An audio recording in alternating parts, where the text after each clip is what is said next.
bangun di negara Indonesia yang katanya negara hukum, yang punya banyak sekali aturan yang bisa dibilang membebani rakyat. Padahal kita punya banyak kitab.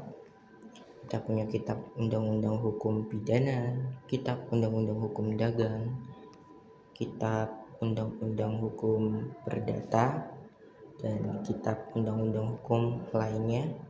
Tapi tetap aja bikin pusing karena penegakannya nggak jelas, dan mempelajarinya justru kita pusing sendiri untuk mengartikan apa itu negara hukum. Indonesia negara hukum? Ya, seharusnya seperti itu. Negara hukum ini tertuang dalam UUD 1945 yang memiliki banyak sekali makna. Sebagai sebuah negara hukum, seharusnya Indonesia menjadikan hukum sebagai panglima terbesar, sebagai acuan dalam menjalani hari-hari, baik dalam pemerintahan maupun kehidupan sehari-hari. Tapi pada kenyataannya hukum rasanya seperti tumpul ke atas dan tajamnya ke bawah. Padahal negara hukum, apakah harusnya ada perlindungan HAM? Seharusnya seperti itu. Negara hukum adalah negara yang melindungi hak asasi manusia dari segala masyarakatnya. Apa hubungannya hukum dan hak asasi manusia ini? Hak asasi manusia sudah diakui secara internasional untuk menjadi salah satu aspek dasar yang harus dipenuhi oleh sebuah negara yang menganggap dirinya sebagai negara hukum. Jadi semestinya Indonesia sebagai negara hukum meningkatkan lagi tentang penegakan hak asasi manusia di masyarakatnya sendiri, bukan hanya untuk orang-orang golongan tertentu saja. Apa itu hak asasi manusia? Hak asasi manusia didapat sejak lahir. Sejak kita masih bayi, kita sudah mendapatkan hak asasi manusia. Hak asasi manusia tidak dapat dicabut, tidak dapat dilepas, tidak dapat diberikan begitu saja kepada orang lain, karena hak ini adalah hak dasar yang dimiliki setiap orang sejak orang itu baru lahir.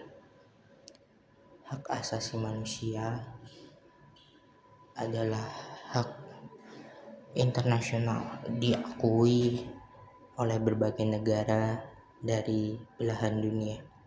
Hak untuk berbicara adalah salah satu aspeknya. Ada pula hak untuk mengenyam pendidikan yang seharusnya saat ini terus ditegakkan oleh pemerintah.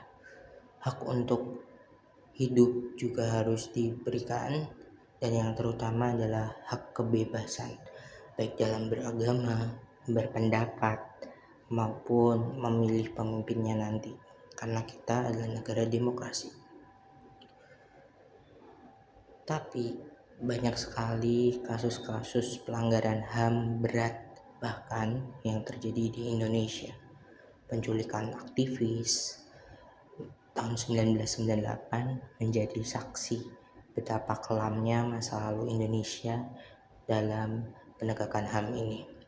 Tak hanya itu, ada juga tragedi Semanggi 1 dan Semanggi 2. Lalu ada juga tragedi Trisakti pada 12 Mei 1998 yang juga menjadi sejarah kelam bagi penegakan hukum hak asasi manusia terkait kebebasan berpendapat yang pernah terjadi di Indonesia.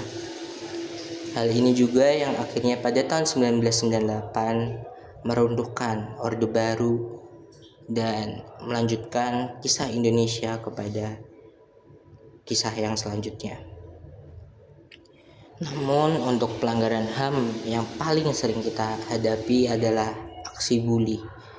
Bahkan dari sejak bangku SD, para masyarakat Indonesia sudah terbiasa untuk melakukan bullying.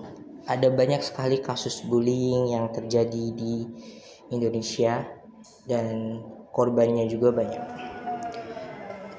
Usia yang seharusnya menjadi usia di mana anak-anak mengenyam pendidikan, mendapatkan pengalaman-pengalaman baru dalam kehidupan, justru menjadi sarang di mana bibit-bibit para pembuli dan korban bully itu lahir. Maka dari itu, peran guru sangatlah penting untuk mengawasi bagaimana para murid berperilaku di sekolah dari bangku SD, SMP, SMA, bahkan sampai ke bangku perkuliahan.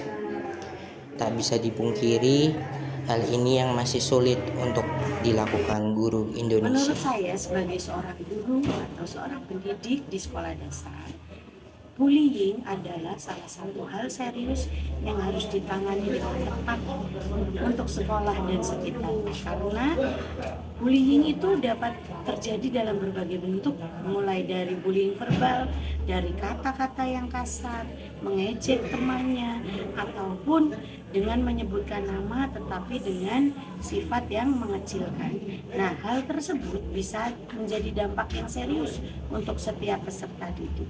Selain itu, bentuk bullying juga bisa berupa kekerasan fisik, misalnya mendorong teman saat bermain, atau intoleransi dari setiap orang, dan anak-anak yang bermain hanya ingin mementingkan diri sendiri dan kemudian mengecilkan anak yang lain, atau melakukan kekerasan fisik, memukul, menendang, ataupun biasanya memukul kepalanya mungkin. Nah, itu hal yang sering terjadi di sekolah. Mungkin hal ini terlihat sederhana untuk kita, tetapi dampaknya akan menjadi dampak yang sangat serius untuk siswa sekolah dasar, karena pada dasarnya siswa sekolah dasar adalah siswa yang dalam taraf untuk perkembangan karakter yang sangat mendasar. Karena itu, generasi emas kita seharusnya mempunyai dasar yang sangat bagus. Mereka harus belajar untuk saling menghargai temannya, belajar menghargai, menyebut temannya dengan nama yang baik, karena nama adalah pemberian orang tua. Dan juga mereka juga harus belajar toleransi, empati yang tinggi satu dengan yang lain. Karena itu kami mengajak, bullying adalah masalah serius untuk semua pihak. Karena itu sekolah, guru, orang tua murid, dan lingkungan masyarakat harus sama-sama belajar untuk melihat perbedaan anak. Mungkin mereka tadinya ceria, kemudian menjadi murung. Kita harus peka terhadap perbedaan itu, dan setelah itu belajar menanganinya dengan tepat, melihat tidak hanya dengan menegurnya, tetapi belajar untuk duduk bersama, untuk mendengarkan siswa tersebut, apa yang menjadi persoalannya, apa yang ada dalam pikirannya, dan terus supaya anak tersebut bisa ditangani dan berkembang menjadi generasi emas Indonesia. Ya, menurut pendapat saya, bully di sekolah dasar tuh punya chance yang sangat besar ya, karena mereka itu di umur-umur yang berkembang, mereka pasti punya sesuatu yang ingin ditonjolkan, dan rasa bully itu pasti ada dan nggak akan pernah hilang gitu mau sampai kapanpun. Cara mengatasinya juga tergantung lingkungannya ya. Kita tidak bisa menyamaratakan sebuah solusi, karena di Indonesia saja lingkungan sekolah dasar itu sangat berbeda-beda kan. Karena ada sekolah dasar yang memang favorit khusus untuk orang-orang yang mampu, ada sekolah dasar yang seadanya. Jadi kita tidak bisa menyamaratakan bagaimana solusi untuk bisa mengurangi tingkat bullying di sekolah dasar. Jangan biarkan korban bully di Indonesia terus bertambah.